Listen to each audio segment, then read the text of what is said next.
What up, though, y'all? We are back once again with OTI, open to interpretation, right here on the Ethos Media Network. I am your host, Shane G. And man, it's been a crazy week in the NBA. We got, y'all know what we're going to get into today. You know what I'm saying? But we're going to try to take it from a slightly different spin than, most other people probably are. So let's get right into the clip and let's get right into it. With Draymond, right? I He think he did. knocked He him out did. and He picked did. him up, That's exactly right? what happened. That's exactly what happens. That's exactly what happened. And listen, Dre know he was wrong, man. Dre know he was wrong. You don't do no shit like that. But I will tell you this, in fairness to him, not to excuse what he did, because there's no excuse. But he got a lot going on, which he admitted, and he brought a lot of personal stuff to practice that day. And so when the cat is chirping at you, and the belief is that he knows you got stuff going on, then it touches on a personal chord because this ain't the day. I'm really going through it and you messing with me, right? So it's hard for us to fathom that because Draymond is usually the instigator in a lot of people's eyes. He's emotional. We see him getting at refs all the time, whatever, but he going through some things and he brought it to the basketball court. He knows he was wrong, which is why he stepped away from the team. He know it's going to be hard. He know that brother might never forgive him. He might say he does, but he'll never forgive it. And the fact of the matter is, when you're a man, somebody hit you like that, you ain't gonna never forget. It'll never be the same. It'll never be the same. You know the biggest fear, even when I had beef with 50 Cent, the biggest fear was like, if he knocks me out or I knock him out, I know he was thinking It's not good. it's like it's not good. It's never good again. You get knocked out. So, what I want to touch on, not necessarily specifically speaking to the Draymond situation specifically, but using that as a catalyst for a bigger conversation, which is when things go public, why is it so much harder to fix things, when they go public versus, when you keep things contained? Um, that kind of thing. What are the ramifications? Is there more pressure in certain directions to behave a certain way once more people know? We're going to get into that side of things. So let me bring the fellas on. Y'all already know LOF, lack of flaws, the homie Twan. What's good, fellas? How we doing? What up? What up? Man, so what did y'all think when y'all first saw the clip, though? Like, what was your first reaction? I didn't think too much about it. I just thought it was a typical fights that happen all the time in organized sports that just happened to get leaked this time. Like, I played football from ages 7 until 23, 22. So I've seen fights a ton. I've seen group fights and fist fights and brutal fights, but they just didn't happen to be recorded and leaked to the rest of the world, where you had to be constantly reminded about the incident, especially the people who may have been on a finger quotes losing end of it, where it's constantly chastising your manhood or really being honest, just playing with your ego. It's really an ego thing. Like, so once a video gets released and it goes public, it just changes the whole dynamics because now, especially they're famous. So now, people see Jordan Poole on the streets, they may have something to say.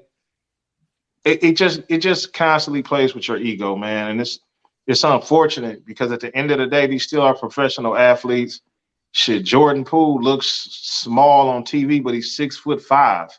Like, these men are just some of the best athletes. They got into a physical altercation. It didn't look good for either participant. Jordan Poole unfortunately got hit, knocked down.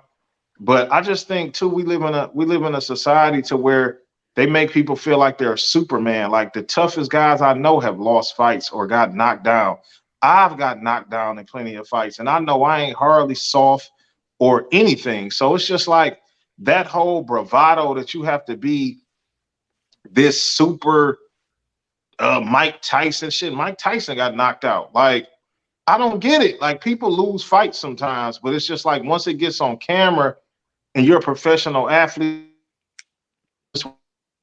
and they get to coming up with very crude chants, it can just basically reopen the wound. Like Jordan Poole could be over it, somewhat healed, and go to the arena on the wrong night, the wrong chant, and now he looking at Draymond funny, like, man, what the hell? So it just gets dicey because it's on video. Flaw, what about you, man? What was your first thoughts when that footage, when you first saw it? Like, My first thought was really, man, like, damn, we've gotten to a place where nothing is. I don't want to say sacred because that wasn't the feeling. I wouldn't go with sacred. I would go with Private. private. Yeah, like we've just evolved past something being able to happen and it be able to be, a tight knit circle of people that had a situation. Um, it didn't change. It didn't change anything for me because when I heard about it, yeah, did the severity of it make it like, damn, Draymond really fired on dudes? Sure, but does it change that there was teammates that had a fight? No. How bad it was or how it went down or you know what I'm saying? I mean, if we're gonna have this conversation and remove the fact that they're athletes for a minute, just the plain simple fact that Jordan pushed dude first. Like, and I know people that wouldn't have even pushed Draymond. I know people that would have just fired on Draymond for walking up on him after we're having the conversation that we having in the first place. So it's like everybody would have handled the situation differently. And it's a lot of people out there acting like because they may be non-confrontational or whatever the case may be, or there's some people that believe that there's nothing you should be able to say that'll get you touched or all of those kind of things. It's a messed up situation all the way around. yeah, definitely. Um, yeah, and I mean, there's definitely two different ways to think about that because, there's obviously what I would say just the neighborhood moral side of it, which is we know if you in the neighborhood or you on the streets, yes, there are certain things you can say to somebody that will cause physical harm to you, or you got to at least be ready for that. You know what I mean? And we know that's just an inevitable consequence of, that life or whatever, or just being in that area. You know what I mean? But then there's the other side of it, which is the legal side of it, which is technically from a legal standpoint, that is true. You can literally say anything to a person outside of, I believe, like a direct threat of violence. Like outside of that, you can call anybody any name you want to. You can say you wish something happens to that person. You can literally say anything. And from a legal sense, they're not supposed to be able to physically retaliate. So that's where it gets sticky because when you're dealing with people who come from the areas we come from, but now they're in mainstream society, it's like sometimes those wires get crossed too. You know what I mean? But No, it's just about being willing to deal with the consequences of your actions on both sides. You can say whatever you want to say. As Twine loves to tell everyone who's ever listened to one of our shows, like everybody gets to make choices.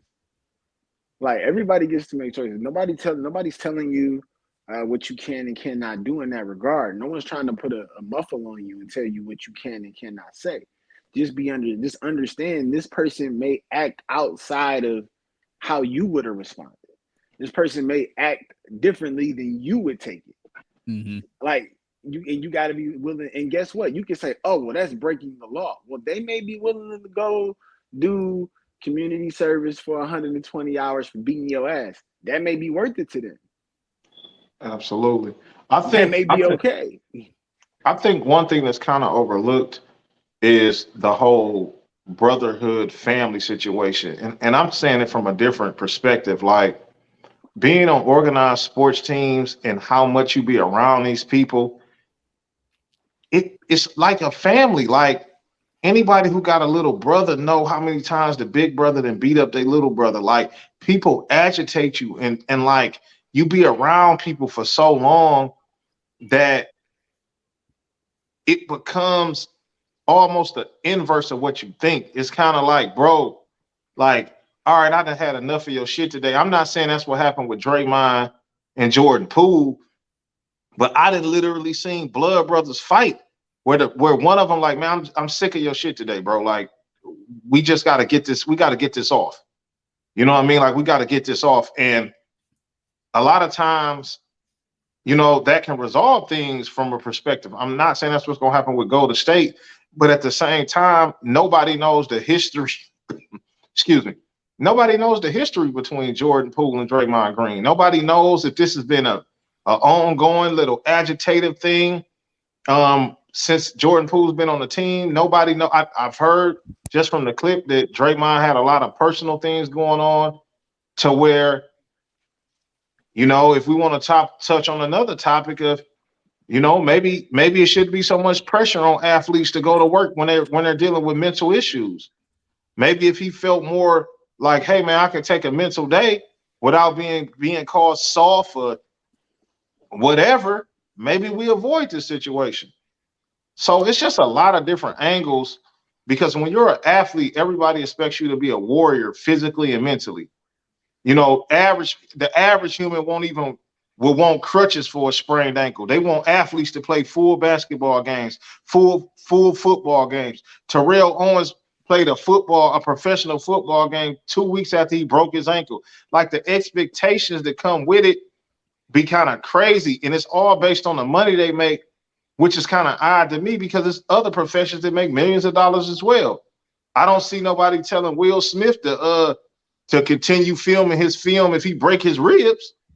Like, it's just a weird expectation because sports gives people personal entertainment. And unfortunately, when you give people personal entertainment, they kind of feel like they own you and feel like they have a say, and you're almost inhumane to a sense, like you're not even human.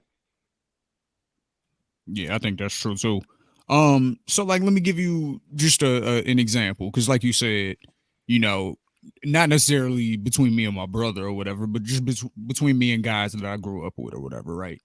There was always be a difference, and you touched on it earlier, but there would always be a difference between me and my neighbor getting into it, and it just be us two getting into it. We could always quickly get past that. You know what I'm saying? Because it was just us two there. Didn't nobody else see it. Nobody got embarrassed. It is what it is. We had a fight. It's over. But whenever anybody else was around, if somebody took a L in either direction, that vitriol for the other person, you held on to it way more. And that was when it would be like, nah, every time I see you, we gonna have to fight again until I win type shit. You know what I'm saying?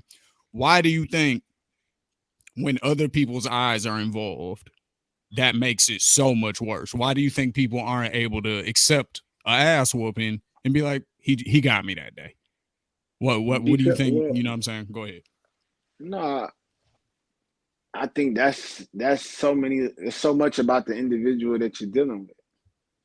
You know what I mean, on any given day, because that's more about the person. Like, because at any moment it could be about, have they ever won a fight ever? So it's other fights for them to be like, yeah, I lost this one, but you know, don't get beside yourself. You win some, you lose some. That's a person that fights all the time. That can be like, hey, I get down regardless. You're gonna have to see me in the street though. Like, it's just about how you handle yourself and what's important to you. So you got a lot of ego out here. You got a lot of people putting on. A lot of people can't take a punch. Um, a lot of situations aren't worth going to get a gun. So a lot of niggas is living in this purgatory in between. Because the truth is, most of the situations aren't worth going to get a gun, and that's why you see a lot of senseless, emotional shootings a lot of times. Mm-hmm. You know what I'm saying? Yeah. It's really that ego got involved. Like, okay, cool, you lost this situation. You felt like it was unfair. Like if you get jumped or something like that, you felt like you just got, you know what I'm saying? You just got harmed and taken advantage of. That wasn't fair to you. So your equalizer immediately, while you're, emotionally charged, and rightfully so, you just got jumped. So you get to your car, you get to your vehicle, and now you got your equalizer. And it's those kind of dynamics. So I don't think it's one thing. I think it's a combination of things that consistently pile up for each individual person that leads to that. Twan, do you think and I'm asking you to generalize, you know what I'm saying, but do you think that older generations they could do that and get past it easier than newer generations can. Like for example, everybody it's not as drastic, you know what I'm saying? Because nobody got knocked out. But Charles Barkley, for the most part, everybody agrees got the better of Shaq in that situation. Everybody sees that they've been cool for years. You know what I'm saying? Like that happened in front of everybody too. Shaq was expected to win because you the 7 foot. You know what I'm saying? That Charles got you. So it's like, but they got past it. So it's like, why do you think today it's like people aren't willing to let it go as easy? Or do you think that's even true? Like, or am I generalizing by even saying that? I think the generation today is a little more sensitive because of a lot of reasons. I think the generation today really hasn't got into that many fights. So they don't even understand probably what it feels like to lose a fight or to win the fight. I also think this generation today lives on social media. See, Shaquille O'Neal and Charles Barkley got in a fight on an NBA game, but it wasn't a Twitter to go to the next day and everybody clown Shaq or everybody clown Barkley. It wasn't such a personal interaction thing where people could literally be like commenting under your pictures and like there's a chance that you might read it. Back then, whoever was like, oh man, Barkley got the best of Shaq. Shaq didn't hear that. He was able to avoid that and ignore that. And that all plays into the number one thing, which to me is just flat out ego. It's ego and pride. Like that's usually the downfall of a lot of things is that's literally your ego. If you can't accept defeat, that's your ego. Like it's nothing else about it. You know what I mean? Because shit, you win something, you lose something. And you know what? I'm glad you said that, T. You know, I didn't mean to cut you off, my bad. But I think that brings up a very important conversation. I really feel like we need to break down the difference because there's a difference between your ego getting involved. And then there's a difference between your pride being it. Them two different things. And I think a lot of time people just marry those things together. Oh, it's two completely different things. And I want to touch on that so we can really get into that. Go ahead. Like to me, an ego situation is like, man, I can't believe dude beat me up.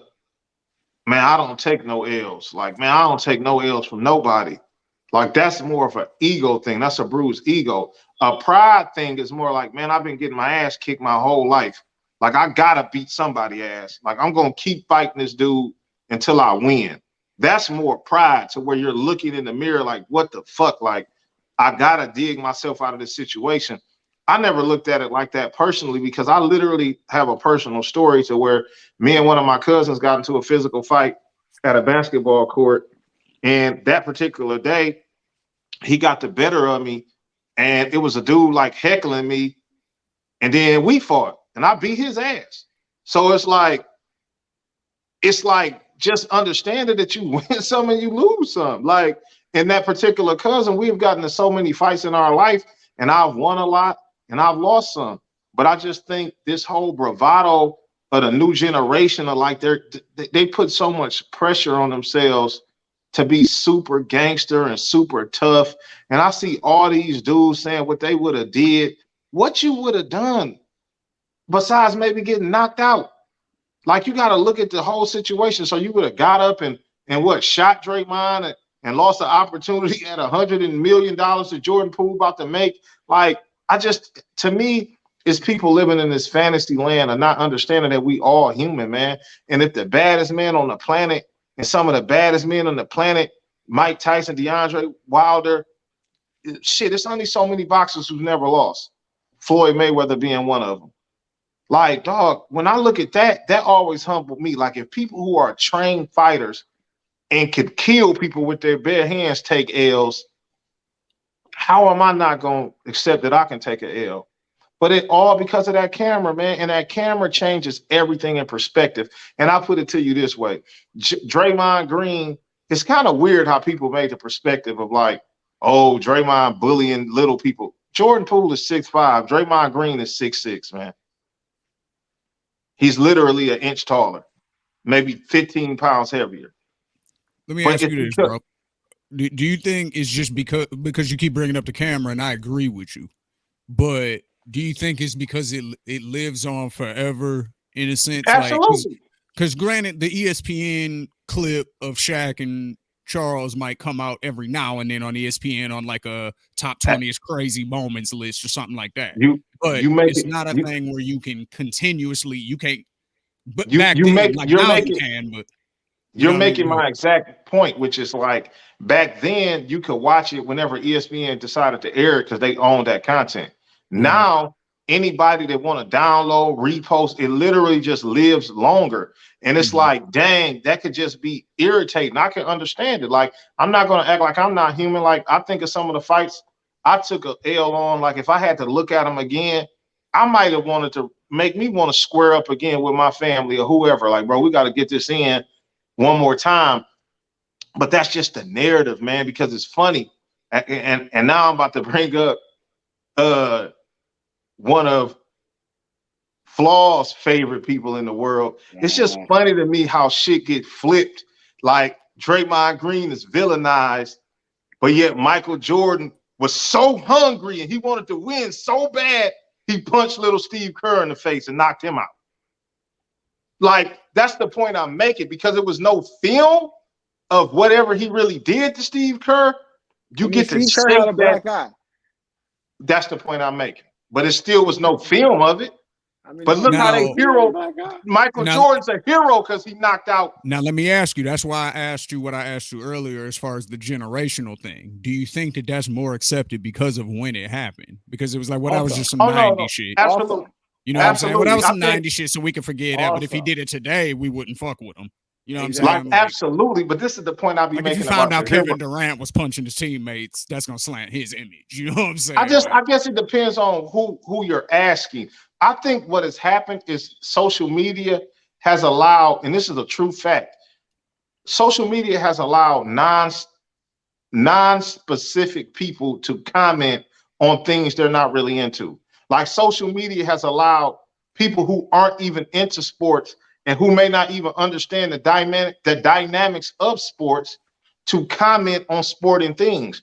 Because if you ever look at a lot of people who play sports, they be like, yeah, Draymond was overboard, but it's not like really a big thing to them because they've seen men and women's sports. They've seen teammates get into it. So I think that inclusion of everybody is what kind of brings the outrage. Like, oh my God, why would he do that? Because they've never been in the heat of the battle. They never dealt with those emotions. They never been. I can imagine being a hooper and you hoop against somebody every day in practice and you feeling like this dude fouling you hard. Like, man, chill. Hey, man, chill. I seen this go down at the park. Hey, man, chill. On the wrong day, we're not having this conversation. It's an elbow to a rib. Exactly. Yeah, it's like, I'm not even going to talk to you today because I feel like we talked about this already. We talked about it a little too much. And I keep telling you. And this is the thing I'm saying. I know how little brothers is. Jordan Poole is a younger statesman on the team. And you catch a person on a bad day, you might say something and just like rub a person the wrong way. And then, you know, Draymond being a leader shouldn't have did it. Like, I do feel like he shouldn't have punched dude out. But I understand like a lot of the perspective of it. And I just think this generation honestly just overblows a lot of things. And I give Jordan Poole his credit because as of right now, everybody making a big deal out of it other than Jordan Poole. Well, he finished practice. I don't Jordan think it matters. Poole said he finished practice. Yeah, because I mean, number one, it would have looked weak for the nigga to go home. Number one. I mean, I understand that, but it would have looked weak. Number one. I'm not gonna act like it's not dudes that would have. Man, come on. I don't even want to name names. I don't want to name names. It's players in the NBA that sat out games talking about they wasn't mentally ready. Like they couldn't mentally handle things. Like, I'm not going to act like we're not in an era where he could have made this a big fuss and forced Golden State hand. Like, hey man, it's either me or Draymond. Well, I don't have a problem saying Ben Simmons' name. I don't have a problem. I ain't gonna name no names, man, because I don't know what the brother was really going through. But I'm just saying that. I'm not saying that. Look, first and foremost, not being mentally able to give your best to your job. I can't tell you where your head is or not. Like no one's here to tell Maybe you Draymond should have took a Ben Simmons day. Like, man, I ain't mentally there. why is we calling it the Ben Simmons Day though? Because Ben Simmons was the first athlete Well, that I why is really that heard. shit going? Time out. We just named. I mean, we look, rename. If a sports player takes a mental health day, according to the homie Twine, from this day forth, it shall be deemed a Ben Simmons Day. but I'm not shitting on Ben Simmons because the Not in a truth of the bad matter. way. You just saying that Yeah, like I'm being honest. Like I he feel like owned Ben that Simmons. space. Like I feel like hold on. Let me clarify this because so I'm not say taking the like same. somebody should be able to call their job and be like, yo, I need the Ben Simmons, bro. Like don't even. Let me just get a moment to clarify this because I played sports at a high level. I played D1 ball, and I was actually proud of Ben Simmons for at least having the balls to be like, bro, I'm not mentally prepared to give y'all my all. And I think a lot of athletes be in that space and feel pressure, maybe because of the team commitment, maybe because they make so much money to go out there and perform when they're not willing. So let me just say that if Ben Simmons ever see this clip, I'm not dogging you. I'm actually commending you for stand on your 10 toes and standing your ground until you felt like you was mentally prepared to give your team the best you could give them. Because this is the honest to God truth. If Ben Simmons would have went out there and played horrible, that would have been a narrative. Like, My only oh my question, God. okay, all right. Well, my only question in them situations is,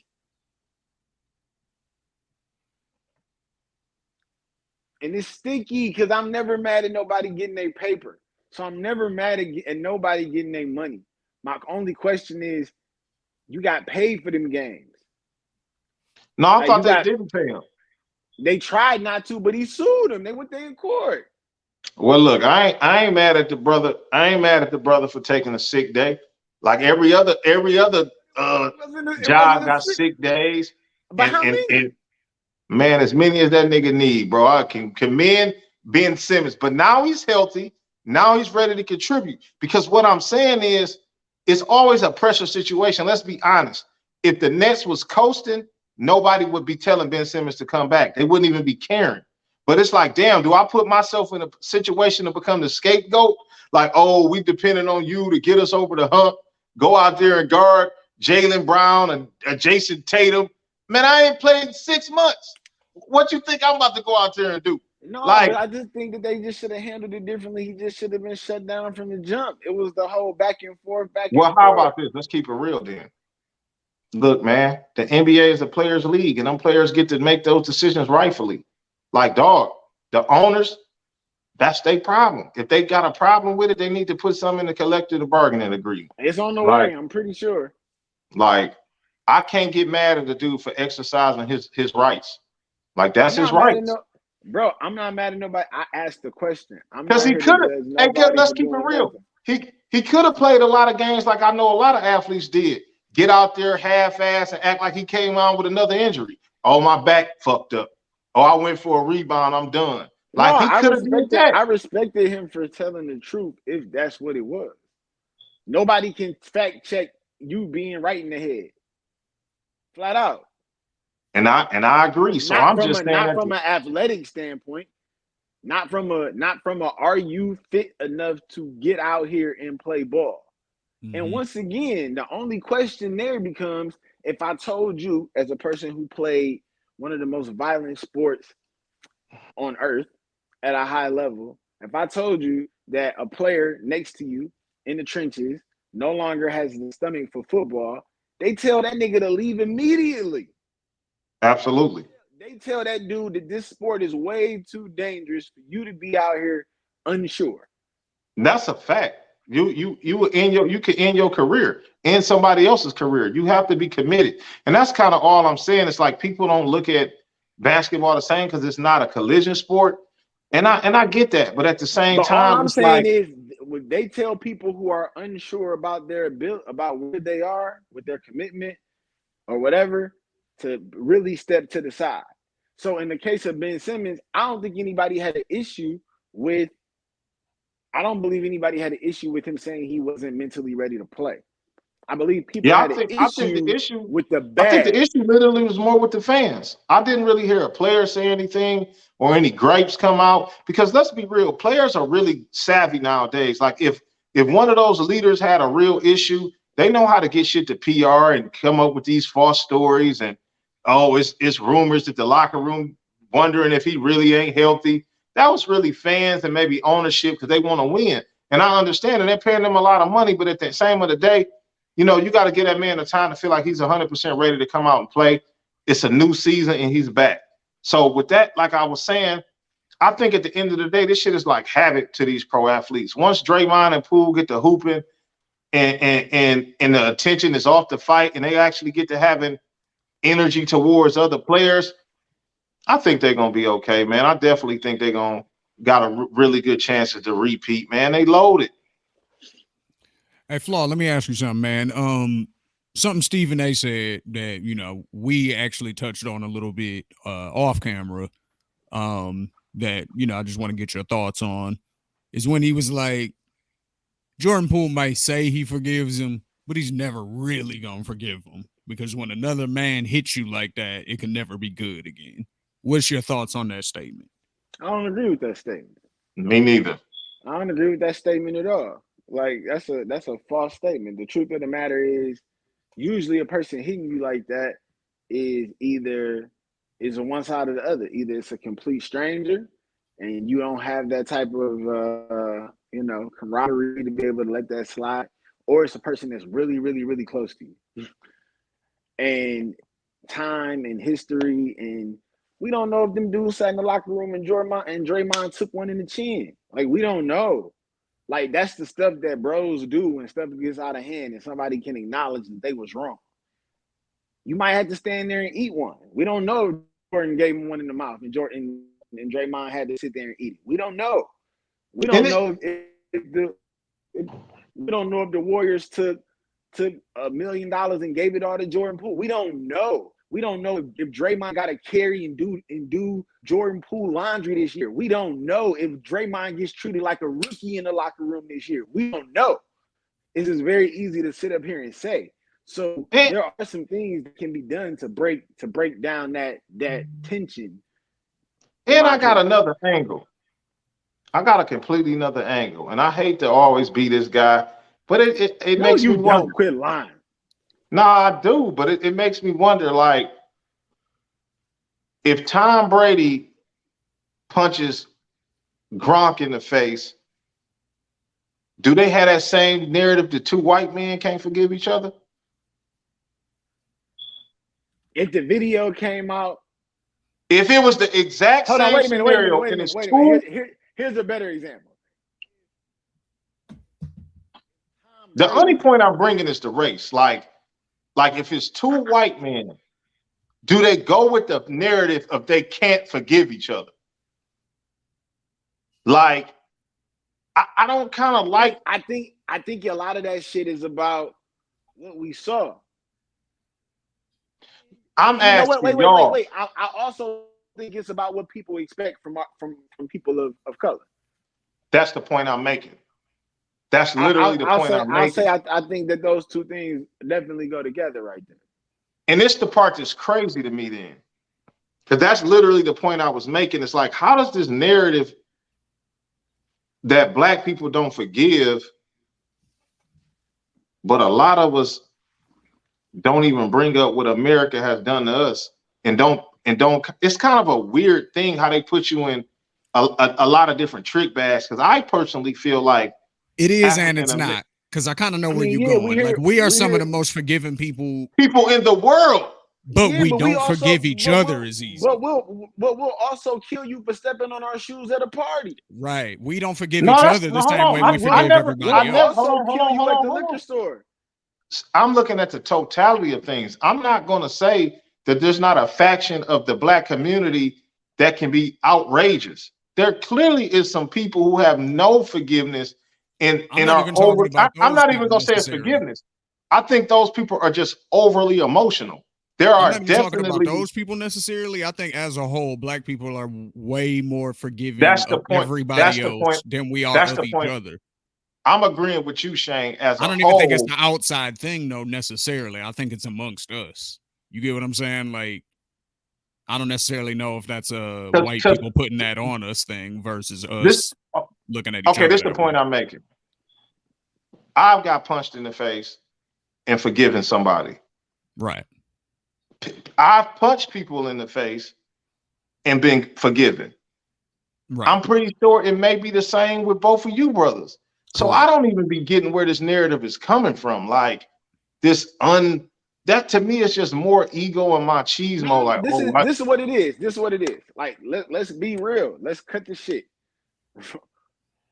What they're saying is, yo, I got, bro. It's if you poll 50 black men and ask them right now, because everybody saw it.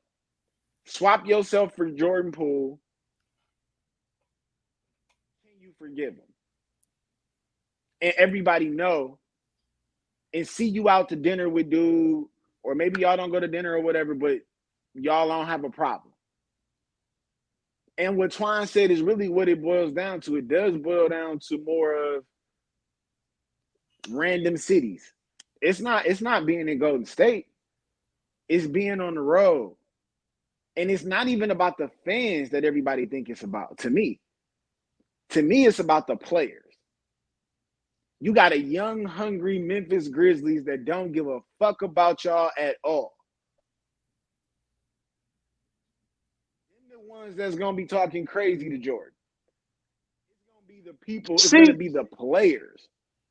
See, this is the one difference with where I think the players can talk shit. The public is going to get on your nerves. But no, that's the point I'm making. And more so in football, it's a little different because you can be violent.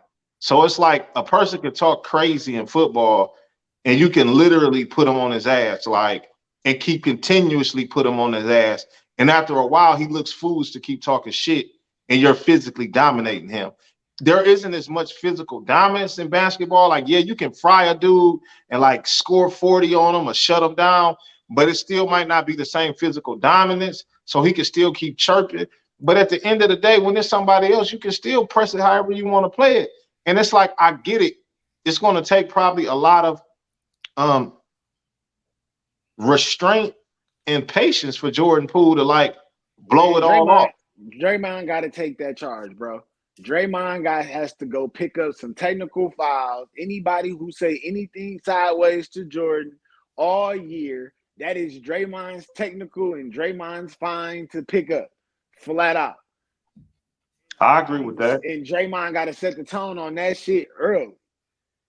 No, I agree. Like it got to, and that just got to be the line. And I'm willing to go sit down. I'm gonna bring up another thing. I don't even never mind, because I don't even want to take a negative angle on it. Like, I just hope they keep it moving. But it is some very things to be like, it make me be like, like, because this is what I know. It shouldn't have came out. Well, no, it shouldn't have came out, but it's even deeper. This is what I know. The flat out face of the team is Steph Curry. If Steph Curry and Jordan Poole was super cool, and Steph felt like Jordan was violated, Draymond would be already traded. Like, it having one of your best friends be the face of the team doesn't hurt, because I'm pretty sure Steph Curry let him know, like, look, man, I mean, come on, let's keep it real. Draymond didn't even get suspended, but he got suspended for calling Kevin Durant a bitch. But I think that was, let's talk about that. Because I don't necessarily agree with the decisions that were made either. First and foremost, ring night is a privilege. Now, personally, Draymond would be able to pick up his ring, and then Draymond would be escorted off the court the same way anybody else who was a part of last year's team who was available that night. You know what I'm saying? Like, a lot of dudes may be on another team and not be available to come that night or whatever. Or it doesn't look good for you to be palling around with these dudes while you got a whole new team getting ready for a whole new season. But in the case of a Draymond, they'd be like, cool, bro, I'm not even going to take the banner thing from you if that's the issue. But you get your ring, the banner goes up, and you leave the building, and your suspension is effective immediately. You don't play championship night. You still get your ring. I'm not taking that from you. And you get to watch the banner go up, but you don't open the season this night. So I don't understand why they acted like they couldn't split that baby. They made it seem like if I'm telling you Draymond's why. there. I'm telling you why. Because if you listen to the reports, they said they took into account what Steph Curry said, and then they took into account Clay. what Jordan Poole said. Like they literally said, Jordan Poole said, I don't care if y'all suspend him. I don't think he needs to be suspended. That's literally what Jordan Poole said. So And then Steph everything Curry. stopped there. The dude who got hit in the mouth said like that changes a lot. But Jordan is also, I bet you that number, Jordan is leveraging this shit right now. Jordan in the middle of contract negotiations. What are we talking about? This shit probably about to put another $20 million on there. I mean, absolutely. Like, that's what I'm saying. So for him, it's like, what you thinking? I'm just saying, this is the truth. The fight gives Golden State the out to get rid of whoever they really wanted to get rid of. If they don't really want Jordan Poole and they didn't want to max him out, this give them a reason. Like, we wanted to stick with the core. We had to get them and get some pieces for him. If they're ready to move on from Draymond because he's getting a little older, his contract coming up, this also gives them the perfect out. Golden State is probably sitting back feeling pretty good. Like, either decision they make now, they have a justified reason why to do it. Like, they just got to be able to do it. The problem with the only issue right now is you got Draymond, who has a contract this year, and he has a player option next year, if I'm not mistaken. So absolutely. he got a $27 million player option next year. Draymond Green is not worth $27 million a year to most teams in the league at this. It just depends on the right team, absolutely. But it's like it's gonna be who's giving Draymond $27 million a year? Man, I could name so many bums that make $27 million a year, bro. But who's going into it? Because mind you, he would have to opt out of his player option and then enter into a new deal. I don't want to speculate on that. I just know he averaged 9 points a game, he averaged 7 points. I think it was 7 points a game, 9 rebounds, and 7 assists. 7 assists, somewhere in that ballpark. He hasn't been in, and he shot under 30% from three. I think he shot like 29% from three. It's the intangibles, man. But my question is, are they the same not in Golden State? But see, this is the question. How much of it is system and how much of it is Dre? How much of it was Dre being the perfect fit for what they need? I think it's 50-50 for sure. I think he's in the perfect system that literally glorifies his abilities because he doesn't need to score on Golden State. They don't need him to score. They need him to do all the dirty work. Just the point I'm making, though, I think it really hurts both because clearly anybody who watched Golden State last year when he didn't play, they're not the same team. I don't know what it is. They're just not the same team when he's not out there. It's heart and soul. He brings the energy to the floor. It's the way he plays. He's also a quarterback. Like, it's a lot of stuff that doesn't end up in the stat sheet. So I'm not here trying to knock Draymond Green, Sparty. Shout out to Sparty. Yeah, man. Go green, go white. I'm always a Spartan fan. That's my team. That's who I rep. That's really my second team because TSU my first team, HBCU. But Michigan State, when it comes to this state of Michigan, is go green all day. I don't F with the Wolverines. I never will. Fuck with you. Good. Fuck them. Like, at the end of the day, we ain't even gonna go there because we're gonna literally have an episode come Michigan State week where I'm gonna defame and tear down the Wolverines and make my claim like I've been making for the past 5 years that Michigan Wolverines are the most overrated sports team in college football history. They're so overrated. Like, they're so overrated. Their whole history. That's for another day. Because, hey, I Charles, really don't hate Charles I mean, Woodson. how you gonna knock Charles in '97, bro? How you Charles is not a beast. I like Charles Woodson. He's one of how my you not favorite players. how we not see Woody in '97? I Like, what literally just said I can't not see Woodson. He's one of my okay, favorite players. all right, I all love right, Charles all Woodson. right, all right. I I'm just love asking. Charles Woodson. Man, it's a few Just checking. Wolverines I loved. I love I was Timon and checking. Biaka Batuka. I mean, I'm just saying. A lot of people want to do the Heisman. That came from a Wolverine. I'm just saying. No, I get all that. That's I'm just cool. saying. I'm just saying. Like the Heisman. I'm just saying. I mean, Like, I get it. Desmond did his thing, man. I ain't mad at none of them people, man. I like it, man. I like to see it, man. Like I actually root for the Wolverines when they not playing state, but that's how I'm I a am too. state fan. I'm state over U of M, but I'm U of M over everybody else. Yeah, man. So you stop trying to find reasons to defame Michael Jordan. You going out of your way to bring Michael Jordan and stuff. He minding his own Michael business. Jordan is a great player, man. I told you, Michael Jordan He knows that. He's been told that for a I long know, time. and people will not let Michael Jordan forget that he's a great player. I tell people all the time. This is the part I don't get.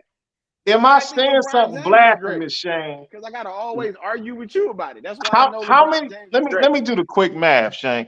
It's probably been thousands, 3, 4, 5,000 players that have played in the NBA since it was a thing. They're all the top players in the world. Why is Michael Jordan fans so offended that he's the second best player ever? Like, what is wrong with that?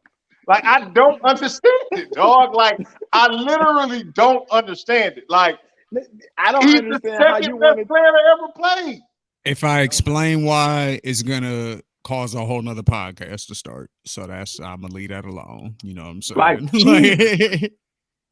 Like it's that's so gonna be crazy. That's a whole part 2 in itself if I explain why. Michael Jordan is on my Mount Rushmore of the 4. And only 4 people can get on the Mount Rushmore. So think about how many players that I absolutely love that can't get on there. It's only 4 people on the Mount Rushmore. He's on there. He's there. I'm gonna ask you a simple question. Right. Because I realized this and it really pissed me off because I understood it. It really did. It irritates the fuck out of me arguing with Twan about this. Like, it's like, oh my God. Like, ditto. Kobe, like, my question is simple, bro. It's like, did Michael Jordan ever lose? Did Michael Jordan ever bring you a anything less than a gold medal, bro? I don't know how many times he played in the Olympics. I think once. He only showed up one time. And he won, yeah. And okay. So LeBron was the best player on the team that went to the Olympics to represent our country. Yeah. Well, actually, I can't even say at that age when they lost, he was the best player. Kobe Bryant might have been the best player. Kobe Bryant wasn't on the team when they lost. He was on the team when they won. Man, okay, when they lost, that means LeBron was 22.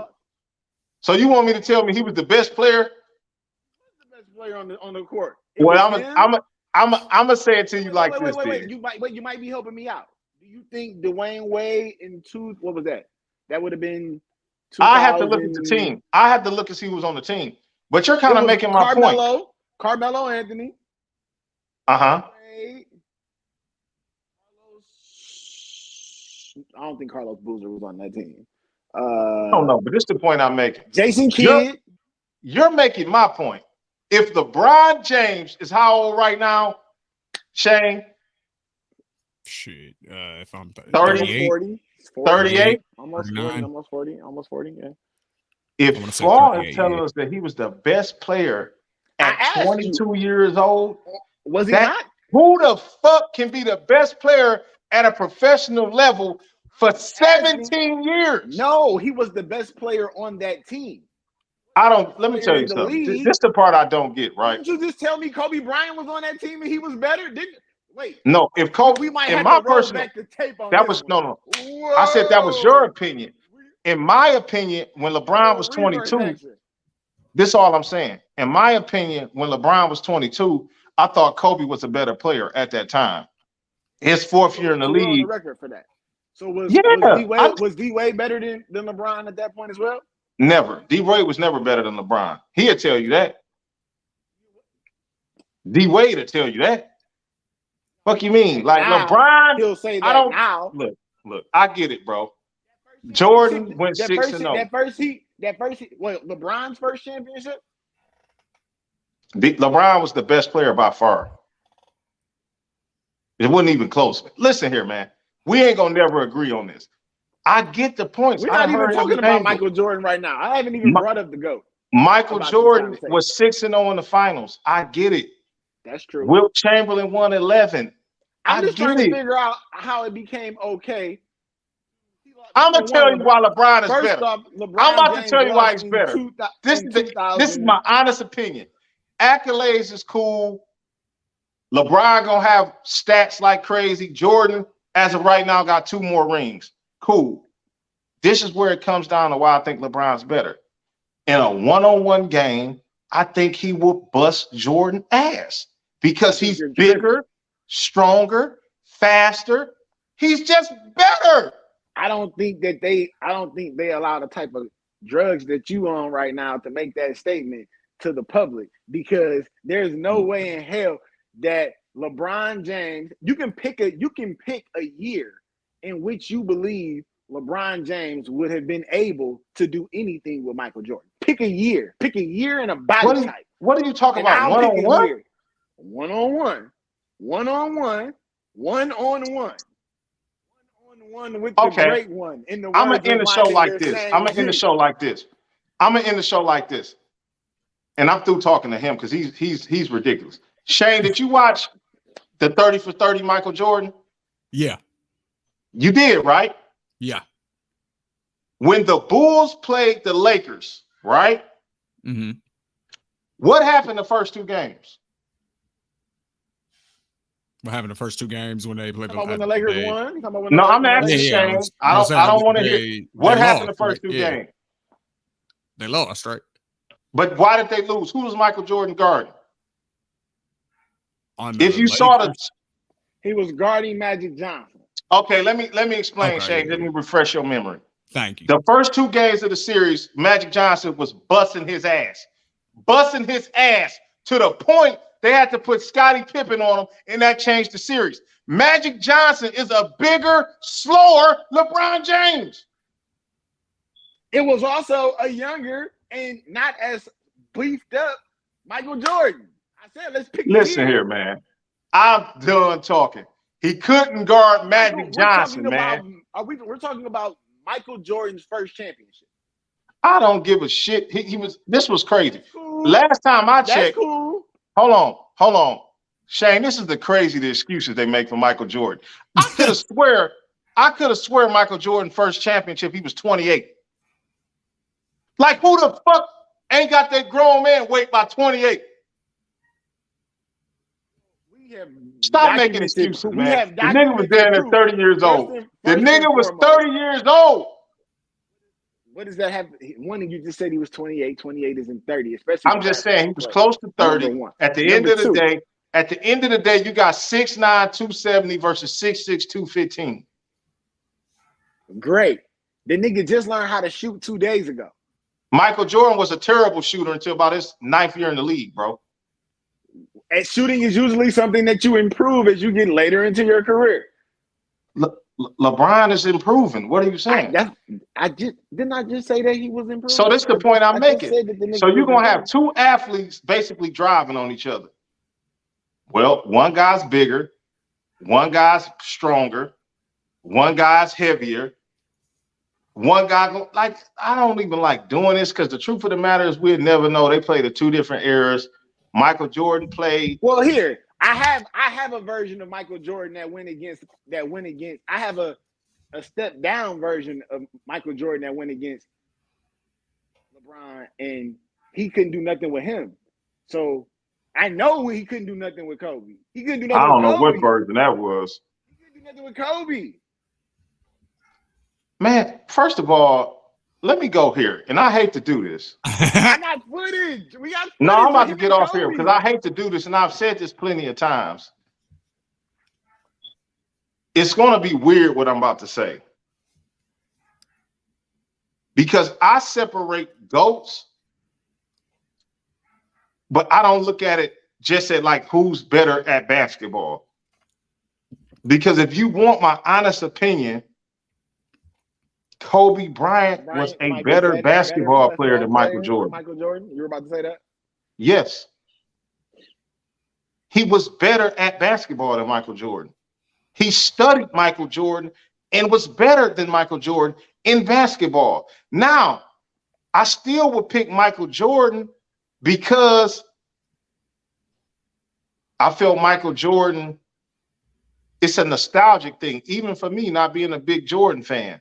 Like Michael Jordan was putting on shows when the NBA needed those shows. He took over from Magic and Bird and took it a step further. Kobe Bryant, though, was a basketball savant. Like he had the same tenacity as Jordan. He might have been even more psychotic. That's why I just said LeBron James couldn't do nothing with Kobe Bryant. So what are we talking about? No, LeBron will bust both their asses because LeBron is the best fit. When God molded the best basketball, God knew what he was doing when he built LeBron James. He said, I'm about to make the best. LeBron James probably. How about this? I'm about to build you to last, and I'm going to drop you in an era where you will be okay. Bro, is you crazy? This era, this is what kills me about these people from the 90s. What, this wasn't an era to be okay in? Man, these players in the 90s. Shame. What you want me to tell you? Shame. Yo. I don't like. We're not gonna talk about the fact that nigga went to 10. We want to talk about the fact that he won 4. Let's talk about the fact that the nigga went to 10. So let's talk about who he lost against. Come on. Count your L's. You got six of them to pick from. Let's talk about who he lost against. Like at the end of the day, he lost 2 against Duncan. He lost. How about this? Besides, this is what's crazy when you think about it. Besides the Mavericks, he lost finals too. I could fill a venue with the niggas in VIP that this nigga lost championships to. I'm tired of having this conversation about this man being the best ever. Hold on. What are we talking about? Shane, I don't. Shane, I don't even want to talk to Flaw no more. Shane, I got one question for you. What up? Were the San Antonio Spurs a dynasty? Absolutely. Were the Golden State Warriors a dynasty? Yeah, I would say so. That account for 5 of his losses. Not in the middle of whooping his ass, they weren't. They became Flaw a sounds dynasty ridiculous. for whooping his ass. How about this then? This is my argument of why he's better than Jordan. Because guess what? When Jordan teams wasn't the best team on the court, this is the part that kills me. Do you realize that he wasn't even favored in 5 or 6 of those losses, Shane? The odds makers knew that they didn't have a good team. This is the point I'm making. When Jordan didn't have a good team, he didn't get out the first round. Until he became the best player in the world and he dragged them I'm gonna say every this. year. Until he became the best player in the world, Shane, until he became the best player in the world, or until everybody got injured and hurt. I don't know. Because one thing I do know, stats don't lie. He never had a winning record against Magic. He never had a winning record against the Pistons, and he never had a winning record against Bird. How is this the nigga they calling the GOAT? One, if you want to use the example of dynasties, you just named 2 of the winningest franchises. So you're making my point. Stop. You just named 2 of the most winning franchises in not players. You're talking to me about players, but we're really talking about 2 of the greatest teams, franchises. I don't give a shit about the franchise. That doesn't mean history don't mean shit. It's about them. How many Hall of Famers was on the timeout? You want to talk about who did Michael beat? How many Hall of Famers played with fucking Larry Bird? I'm giving y'all niggas about 15 more seconds to get y'all shit on. I'm done, man. I don't want to talk about this, man. Like at the end of the day, Jordan is a great player, man. I would commend Michael Jordan. It's okay being number 2. All right, man.